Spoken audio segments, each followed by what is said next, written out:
Indie Beacon Radio with host B Alan Bourgeois. Welcome to Indie Beacon Radio, where creative souls can find help in marketing their creations. You can send questions for each show on Twitter using the hashtag IndieBeacon. Now sit back and enjoy learning about our guest for this show. Hi, this is B Alan Bourgeois, and you're watching or listening to another episode of the Indie Beacon Show, and welcome. I have Kim Nugent with us, who is written a lot of books about motivation, your self-worth, whole bunch of educational, there's a wide range of things here. So she's also got a lot of master's degrees, which is quite impressive. Welcome, Kim. We appreciate that. Thanks so much, Alan. Appreciate it. So you seem to be a bit of an overachiever. Was it 5 masters? No, just 3. And I have a doctorate degree, but. All right. So what got you into the field that you study? Because it's personal improvement and stuff. So what started all of that? Well, I would say that in the very beginning, when I was a really young woman, and I went to work at 16, and one of the things that I was really fortunate to have, by coincidence, was a mentor. And that mentor kind of shaped the rest of my life, if you will. She not only was my supervisor, but my mentor, but she was my mentor for the next 16 years. So not only did she help me professionally, she also helped me personally, because I was young. There were so many other things that I just didn't know. I didn't have the experience about, and she was always there to guide me as I either had questions, but she did way beyond what a mentor could do. It's life-changing. Okay, so with her guidance, you started off getting your first degrees. You have a lot of degrees from the University of Houston, the Hilton College, Rice, I believe, was one of them. One led to another. What was the reason for that? So again, when I was 16, I was very fortunate to know what I wanted to do. Unlike a lot of teenagers, they didn't. I knew what I didn't want to do, and I knew what I wanted to do. And I knew absolutely that I wanted to work in the hospitality industry. So I enrolled at University of Houston and earned my bachelor's degree in hotel and restaurant management. And I spent about 20 years in the hospitality industry. But while I was in college, I was a teaching assistant for a professor, Dr. Raymond Goodman, and that man made teaching look magical, made it look easy, and he was fun, and he was engaging. And I thought one day, when I have really spent a lot of time in the industry and have really something to share, I want to give back. So I knew I couldn't do that with a bachelor's degree. So I went to St. Thomas University and earned my MBA. And that was sort of the door that opened for me to go back to University of Houston, my alma mater, Hilton College, and be able to teach part-time. I found out teaching was not quite as easy as Dr. Goodman made it. And so that required something else. And one of the things is I had this believe it or not, I had an incredible fear of speaking in front of people. And the only way you can teach is to speak in front of people. And so I did a variety of different things. The first thing I did was I hired a speech coach. It was helpful, but not what I needed. The second thing I did was I enrolled in Dale Carnegie, which was amazing, but not exactly what I needed. So there were stepping stones, and I finally realized that one thing I needed to do was earn a doctorate degree because I really wanted to go into higher education. I knew I needed that degree, but I also wanted to learn more about curriculum and instruction. So that's where I ended up. And during that process, I took a class called Generic Teaching Strategies from professor. She was amazing, and she just made it simple. Like, okay, I understand how to do this now. And that sort of led me into a brand new career in higher education, where I've spent about 30 years in higher education in a variety of different things. But my real passion is teaching, regardless.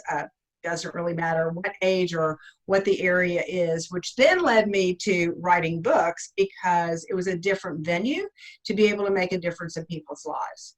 And for me, it's all about showing up every day, doing something that you absolutely love doing. I've been fortunate my entire life to be able to do that. A lot of people go to work every day and don't feel that way. Or maybe they start out that way and they get disillusioned and all of a sudden they're just not happy.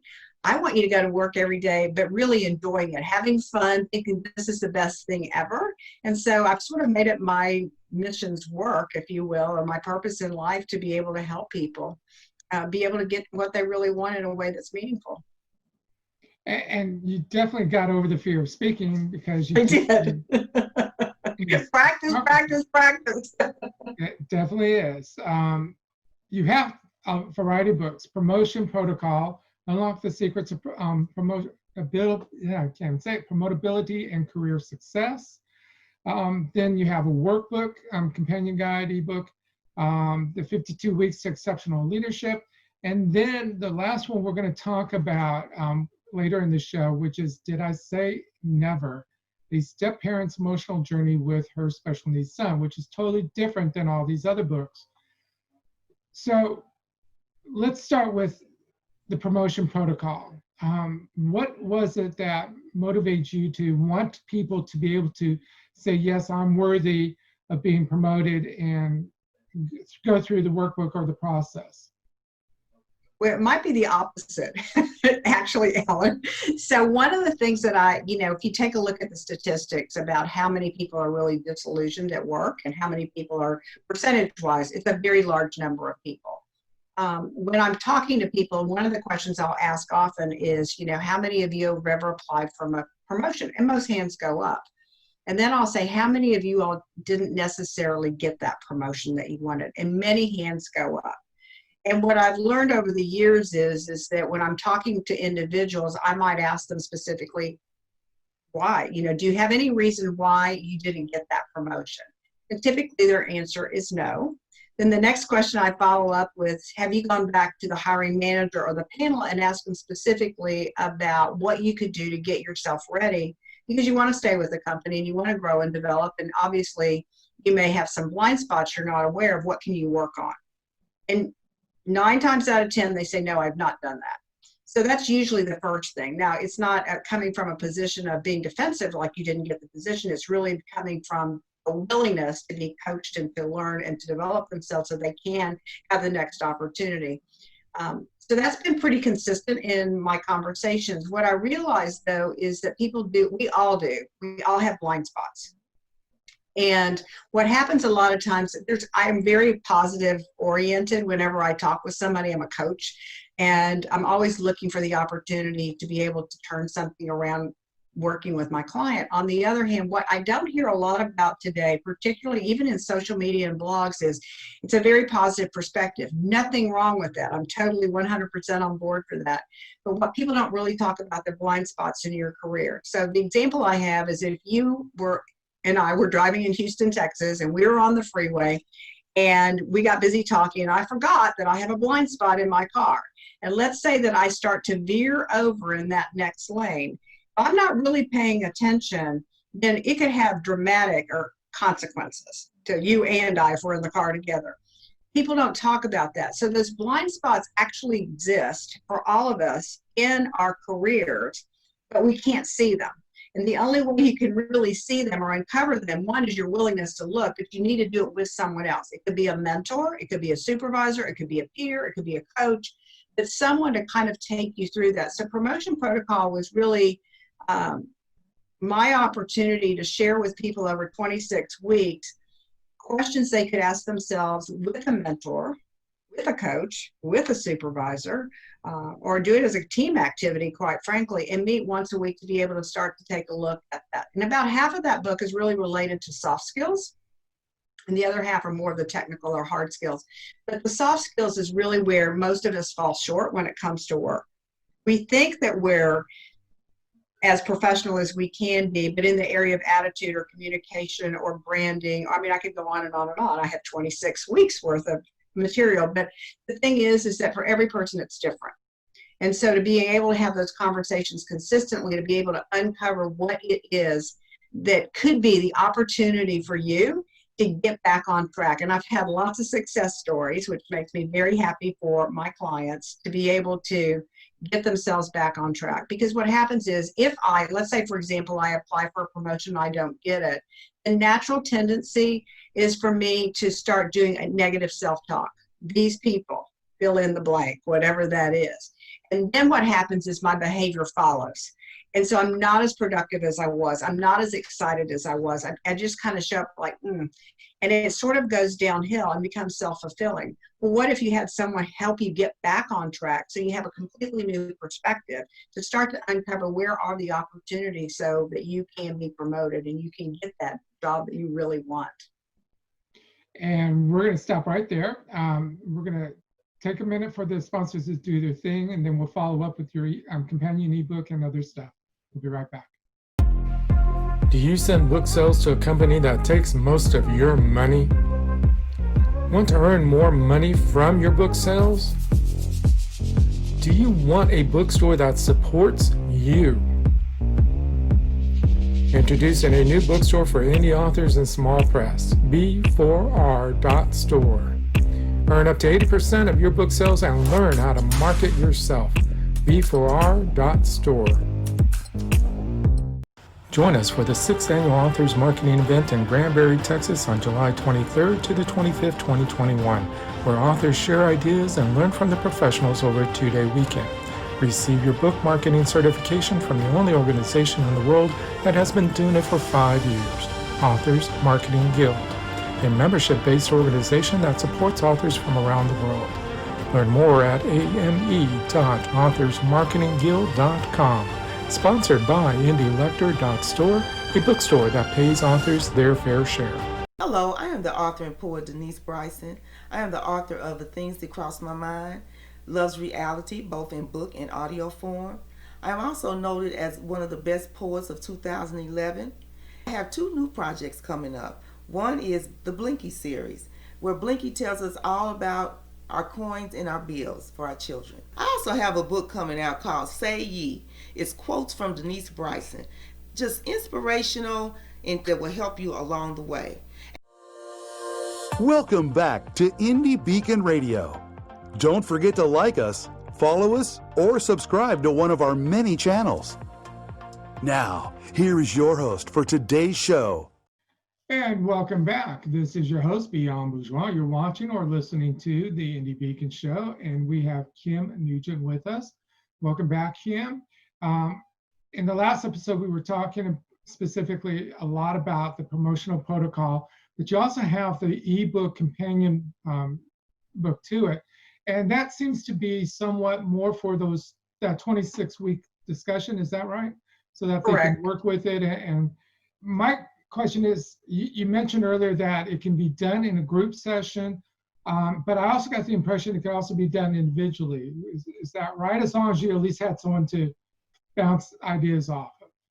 Correct. Yeah. Ideally, one-on-one would be ideal, but it can be in a group setting. So, for example, if a supervisor wanted to develop his team and wasn't really sure how to coach or mentor those individuals, but really wanted to see a shift, that's one way it could be used in a group setting.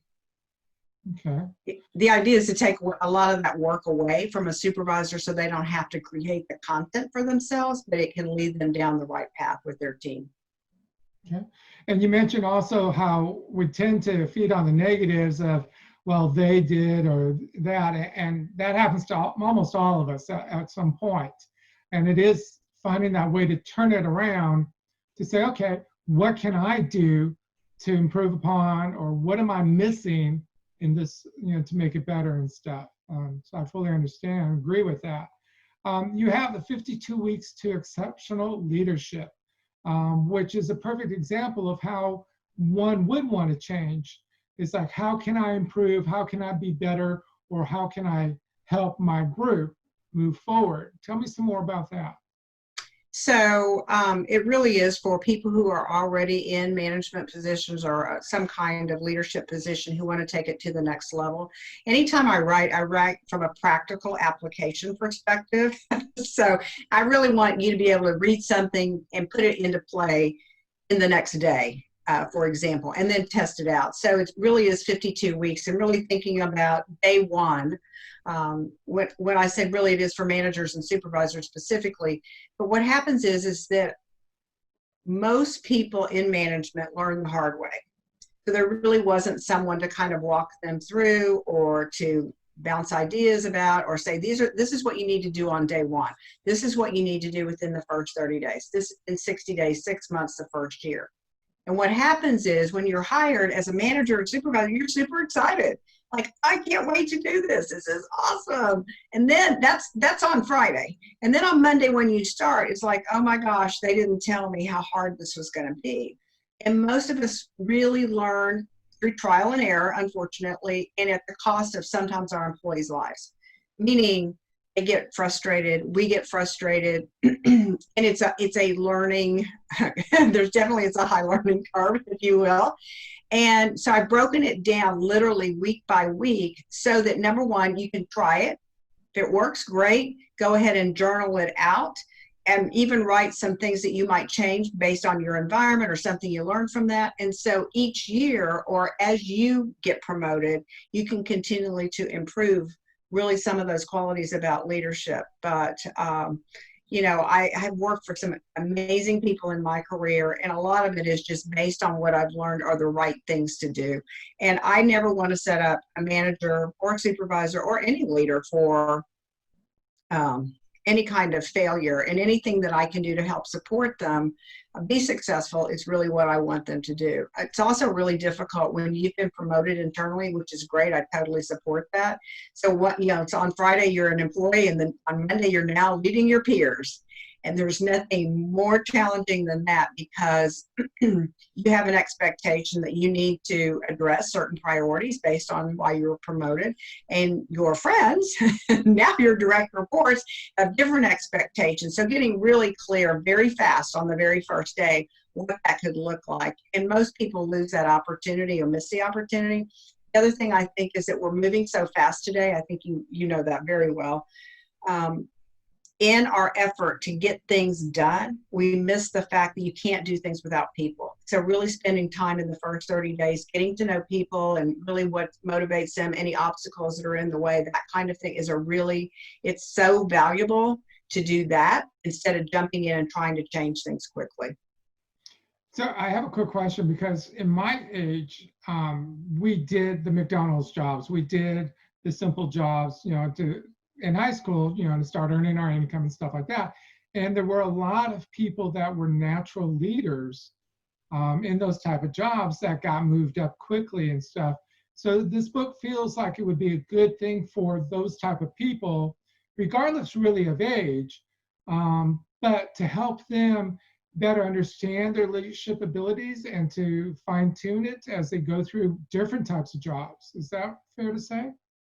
I think it's more advanced than that. I think there's something else. I think another book that I have would be a better fit for that. And I started just like everyone else, which is in the restaurant industry. And absolutely, I was one of those persons that I came in, I just loved it. I was promoted rather quickly. And I was able to learn and grow my career that way. So no, I actually think that 52 Weeks to Exceptional Leadership, really, you have to have some experience first managing people before I would jump into that book. Okay. All right. We've got a few minutes. I want to go ahead and get into the other book, which I found very interesting, because a lot of step parents have a lot of issues to deal with when they become a step parent. In your case, the book, Did I Say Never? A Step Parent's Emotional Journey with Her Special Needs Son. That alone says there was a lot of learning to do. So tell us about that and why you chose to write that. Well, I will start with the title, which is, when you think about for a moment, have you ever said in your life, I'm never going to? So you know how that turns out. So that's kind of how my life started, which I was never going to, I'll just say, marry a man who had children. And my husband had two boys, and 4 and 6. And his oldest, Brooks, special needs, a variety of special needs. And the interesting thing was that being Brooks' stepmother for over 30 years, at this point, he's 42 years old, I knew that he could have a better quality of life.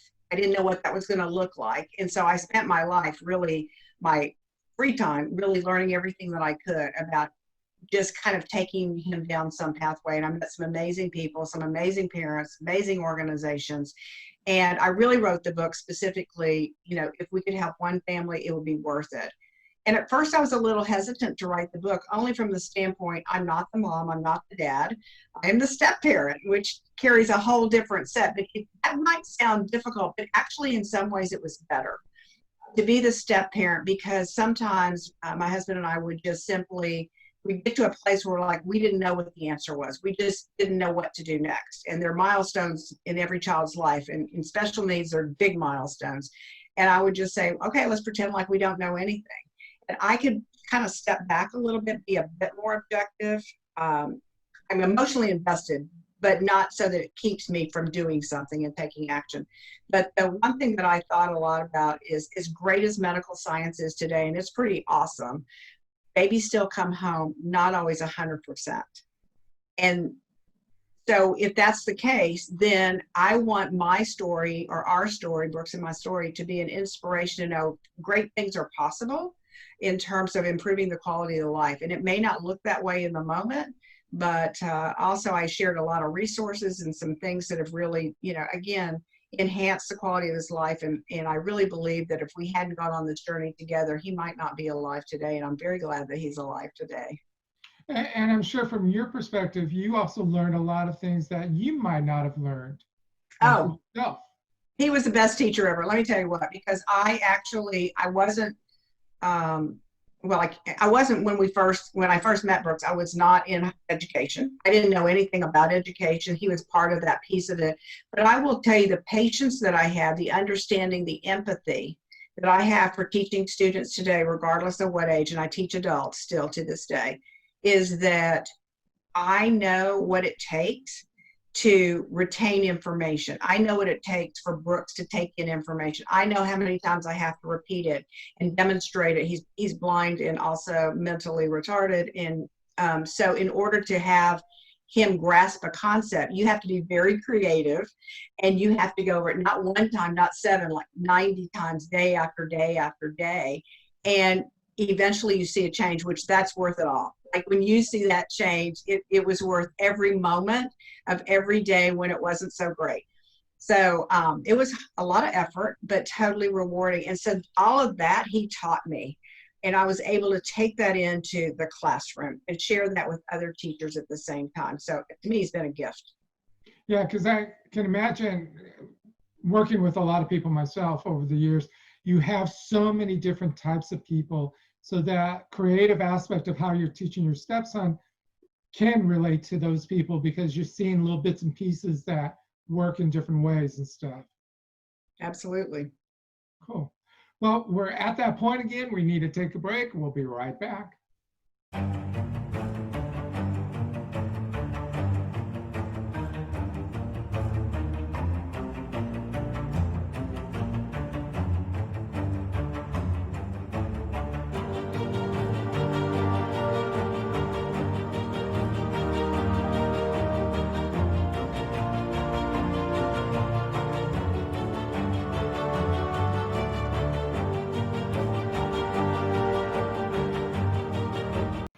Authors Marketing Guild is a membership-owned organization designed to help authors succeed and learn how to better market and sell themselves and their books. Join us at authorsmarketingguild.com and receive so many benefits you'll wonder why you didn't join sooner. That's authorsmarketingguild.com. Welcome back to Indie Beacon Radio.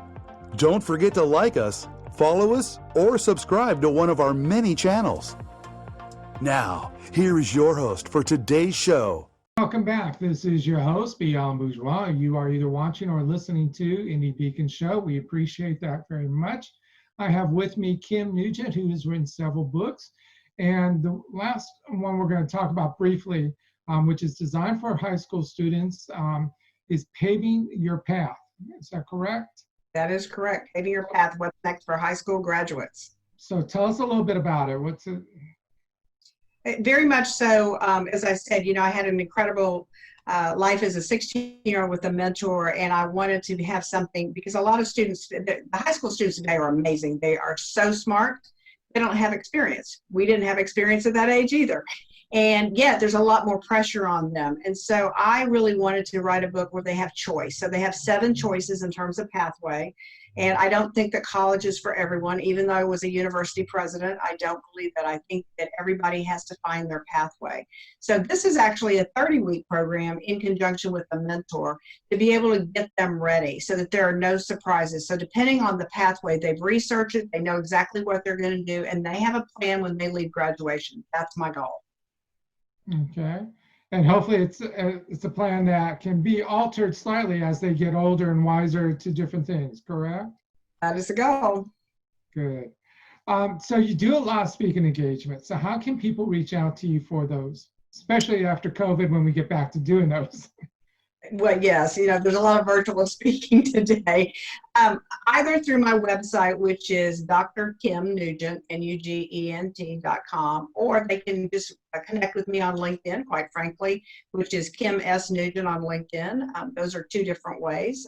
Obviously, I have an email address, which they could also contact me in that way if they so choose.